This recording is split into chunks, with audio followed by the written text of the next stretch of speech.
رکاوٹ کیا ہے؟ رکاوٹ یہ ہے جی ہمارے لیے لڑکے کے انتخاب میں ہمارے یہاں دیکھا جاتا ہے پیروں پہ کھڑا ہوا ہے نہیں ہوا، وہ کتنا کماتا ہے، کتنا بینک بیلنس ہے، باپ ابا کا کیا کاروبار ہے۔ لڑکے کے معیار میں نا خوبصورتی نہیں دیکھی جاتی، جیب کی خوبصورتی، جیب کی بھارے پن۔ سیدنا عمر فرماتے ہیں مجھے تعجب ہوتا ہے اس آدمی پر کہ جو امیر ہونا چاہتا ہے، عجبت لمن ابتغى الغنى بغیر نکاح، امیر ہونا چاہتا ہے لیکن اس کو نکاح نہیں نگاہ نہیں کرتا۔ کرنا چاہتا۔ ہمارے یہاں تو یہ سمجھا جاتا ہے کہ جی ایک جب رشتہ گیا ہے اس وقت لڑکا جو ہے وہ اس اسٹیٹس پہ ہو جو اس کو 15-20 سال کے بعد ہونا ہے، وہ اس کو 15-20 سال پہلے ہی چاہتے ہیں۔ جلیبیب رضی اللہ تعالیٰ عنہ کا واقعہ صحیح مسلم میں ہے، غریب آدمی تھے، کچھ بھی نہیں تھا، اللہ کے رسول کا شادی کرنی ہے، آپ نے فرمایا ٹھیک ہے میں تمہاری شادی کروا دیتا ہوں۔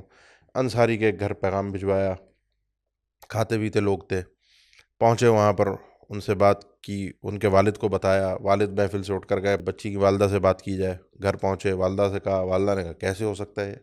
اس بچی کے ہم نے فلاں فلاں رشتے ٹھکرا دیے تھے اور اس کو کیسے دے دیں جلیبیب کو، خوبصورتی ہے بھی یہی کہ آتا ہے کہ خوبصورت بھی نہیں تھے جو قد کے وجاہت ہوتی اعتبار ہے اس سے بھی ان کی زمانے میں۔ کچھ چیزیں ہیں اور بھی جیب بھی خالی، شکل بھی کچھ نہیں۔ اچھا بچی سمجھدار تھی، رشتہ تو اس نے کرنا اور یہ شریعت کا ایک اسلوب ہے کہ دونوں کی، ولی کی اور لڑکی کی رضامندی ہو، اور ایسے موقعوں پر بڑی باکردار عورت تھی، اس نے کہا، آواز دی اپنے ماں باپ کو کہ رشتہ کس کا ہے یہ تو الگ بات ہے، رشتہ آیا کس کی طرف سے یہ دیکھو۔ یعنی جس شخص کو اللہ کے نبی صلی اللہ علیہ وسلم نے میرے لیے چنا ہے بحیثیت شوہر کے، ہم اس رشتے کو رد کر دیں گے؟ اللہ کے نبی صلی اللہ علیہ وسلم نے بھیجا، یہ اس لڑکی کے ماں باپ دونوں کو پتہ تھا، لیکن بعض اوقات یہ چیزیں ذہن سے غافل ہو جاتی ہیں، ان کے دونوں کی بات سمجھ میں آیا، ٹھیک ہے چونکہ اللہ کے نبی صلی اللہ علیہ وسلم نے بھیجا ہے تو ہم قبول کرتے ہیں، رشتہ ہو گیا، شادی ہو گئی۔ سیدنا انس فرماتے ہیں، اب یہ تفاصیل مسند احمد میں آپ کو ملیں گی کہ غزوے میں جانا ہوا، مارکا ہوا، مارکے کے بعد سب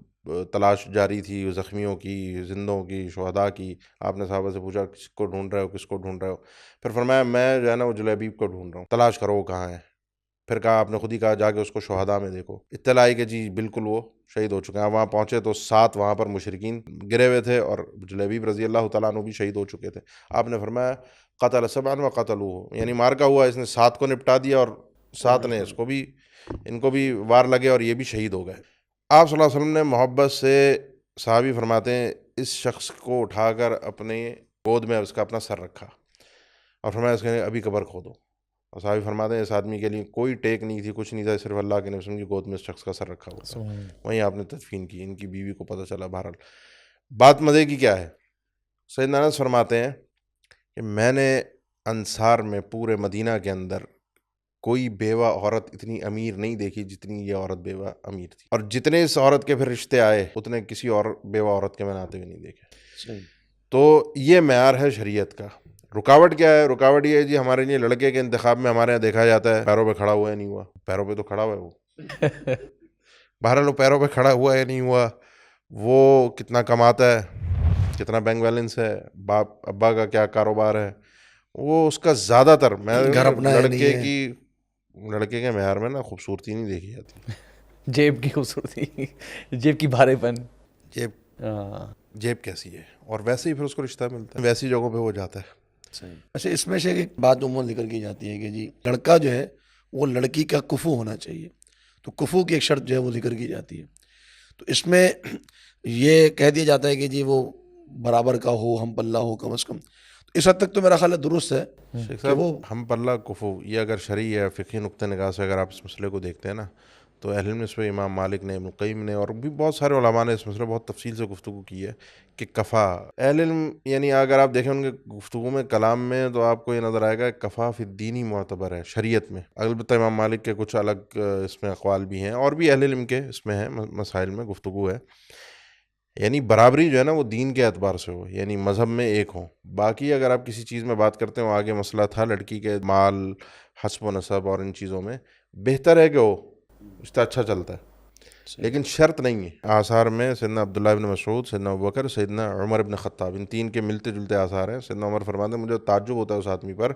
کہ جو امیر ہونا چاہتا ہے، عجبت لمن ابتغى الغنى بغیر نکاح، امیر ہونا چاہتا ہے لیکن اس کو نکاح نہیں کرتا۔ سیدنا ابوبکر صدیق فرماتے ہیں جو اللہ نے تمہیں حکم دیا ہے نکاح کا اس کو پورا کرو، اور جو اللہ نے تم سے امیر کرنے کا وعدہ، غنا کا وعدہ کیا ہے، وہ اللہ پورا کرے گا، بالکل یہ اللہ کا کام ہے۔ ہمارے یہاں تو یہ سمجھا جاتا ہے کہ جی جب رشتہ گیا ہے تو اس وقت لڑکا جو ہے وہ اس اسٹیٹس پہ ہو جو اس کو 15-20 سال کے بعد ہونا ہے،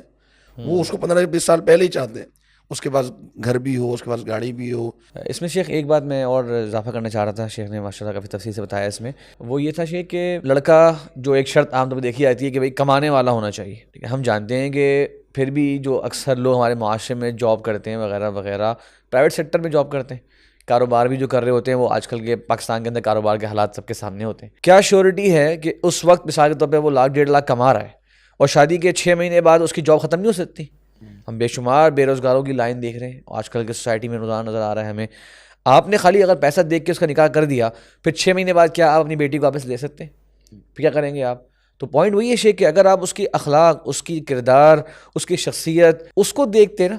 تو اس موقع پر آپ جانتے ہیں کہ اگر وقتی طور پہ اس کی جاب نہیں بھی ہے یا وقتی طور پہ اس کی کوئی ہلکی جاب ہے، آپ دیکھتے ہیں کہ اس کے اندر پوٹینشیل موجود ہے، اس میں صلاحیت ہے، سمجھدار ہے، تو انشاءاللہ اللہ تعالیٰ اس کو آگے آگے برکت بھی دے گا. وہ چیز باقی رہتی ہے شیخ، اس بندے کا جو شخصیت کا حسن ہے وہ باقی رہتا، بے شک مالی حسن چلا جاتا. اور یہ عمر کی بات بھی یہی ہے شیخ، اور ایک حد تک انسان کما لیتا ہے، اور لوگ خوبصورتی بھی جو لوگ کہتے ہیں، خوبصورتی بھی ایک حد تک ہی رہتی ہے، لیکن انسان کی شخصیت جو ہے وہ دائمی ہوتی ہے. کردار ہوتا ہے، جو کریم جو ہوتا ہے نا وہ عزت کے ساتھ رکھتا ہے. جو لئیم ہوتا ہے، گھٹیا آدمی ہوتا ہے نا، وہ پھر جب اس کے اپنے ہاتھ میں نہیں رہتا، پھر وہ یہی ہوتا ہے کہ پھر وہ سسرال کے اوپر بوجھ بننا، اور حتیٰ کہ وہ پیسہ والا بھی ہونے کے باوجود اس طرح. تو یہ اللہ کے نبی کا جو فرمان بھی ہے نا، یہ بھی ہماری اس نسل کو پتہ ہونا چاہیے. جو آپ صلی اللہ علیہ وسلم نے فرمایا کہ 3 قسم کے لوگ ایسے ہیں کہ حق اللہ یعونہم، کہ اللہ کے یعنی اللہ نے اپنے اوپر خود یہ حق رکھا ہے، واجب کر لیا، خود ہی اپنی یعنی ایک اللہ نے اپنے اوپر فرض قرار دیا ہے کہ اللہ ان 3 لوگوں کی مدد کرے گا. ان 3 لوگوں میں ایک آدمی وہ ہے الناکح الذی یرید العفاف، وہ نکاح کرنے والا جو اپنے نکاح اسی لیے کر رہا ہے کہ اپنے آپ کو پاک دامن رکھے، گناہوں سے محفوظ رکھے. تو ایسا آدمی اگر نکاح کرتا ہے، اللہ نے اپنے اوپر حق رکھا ہے کہ اس کو اس کی مدد کرے گا. مجھے بتائیے، جس کی اللہ مدد کرے، جس کا اللہ ساتھ دے، تو کائنات میں اس کو کس سہارے کی ضرورت ہے اور کس کی مدد کی، اور کہاں کون سی ترقی کی اس کے بعد ضرورت ہوگی. بالکل. اچھا، اس میں سے ایک چیز ہم یہ کلیئر کر لیں کہ اس چیز کو دیکھنے میں کوئی حرج نہیں ہے کہ اگر ایک شخص کے پاس دولت بھی ہے اور اسٹیٹس ہے اس کا، تو اس میں اس کو بیانے سے انکار نہیں ہے. مطلب ایسا نہیں کہ اس کو نہ لیا جائے اور اس کی جگہ کسی لازم ہے کہ آپ کسی غریب آدمی کا انتخاب کریں. لیکن مقصد یہ کہ ہمارے یہاں جو ایک یہ بن گیا ہے کہ جی بیانیہ ہی اس کے ساتھ ہے، جو پہلے سے کما رہا ہو، تلاشی اس کو کیا جا رہا ہے، یعنی دینداری کو اور اس چیز کو نہیں دیکھا جا رہا. لیکن یہ کہ کفو کو دیکھنا بہرحال ایک ہم پلہ ہونا یہ ہونا چاہیے. علماء نے اس چیز کو ذکر کیا ہے کہ نبی صلی اللہ علیہ وسلم کے دور میں جو عموماً طلاقیں بھی ہوئی، کم ہوئی، بہت کم ریشو تھا، لیکن جو ہوئی اس میں ایک بنیادی عنصر جو نظر آیا وہ یہ تھا کہ ان کے اندر جو ایک حسب و نسب کا کفو تھا وہ نہیں تھا. جیسے زید بن حارثہ کا اور سیدہ زینب رضی اللہ عنہ کا جو معاملہ ہوا، سیدہ زینب جو قریشی تھی اور زید بن حارثہ جو ہے نبی صلی اللہ علیہ وسلم کے آزاد کردہ غلام تھے، تو دونوں کا نباہ نہیں ہو سکا. تو یہ چیزیں دیکھنی چاہیے. اگر ایک برادری ہے، ایک قوم ہے، تو وہ برادری اور اپنی برادری میں ہی کرے، وہ ایک زیادہ بہت اچھی بات ہے، اس کو انتخاب رکھنا چاہیے. لیکن اس کے اندر پھر وہ دینداری اور جو ایک اخلاق ہے اچھا اس کو پیش نظر رکھنا مسئلہ شیخ، مسئلہ ہے معاشرے کی جو بیماری ہے نا، یعنی یہ چلتا بھی ہے. دین پہ تو کمپرومائز ہو جاتا ہے، دنیا پہ کمپرومائز نہیں، دنیا پہ کمپرومائز نہیں ہوتا. بالکل. دین پہ تو کہتے ہیں اللہ ہدایت دے دے گا، اللہ کر دے گا، انشاءاللہ آگے چل کے سدھر جائے گا. کچھ لوگ باقاعدہ ایسی جگہ پھر رشتوں کے سوالات آتے ہیں شیخ کہ باقاعدہ بتاتے ہیں کہ لڑکا حرام کما رہا ہے، ذکر کرتے ہیں، پھر کہتے ہیں لیکن جب آپ کے گھر میں یا فلاں سے نکاح ہو جائے گا تو وہ سمجھا دے گی انشاءاللہ سدھر جائے گا. یعنی وہ نکاح کرنے کے لیے اتنے وہ ہیں اسی جگہ پہ، حتیٰ کہ وہ حرام کما رہا ہے اس کو بھی وہ چیزیں کہتے ہیں نا کمپرومائز کرنے کو تیار ہے. بہت بڑا عالمی ہے. غرض دنیا ہے.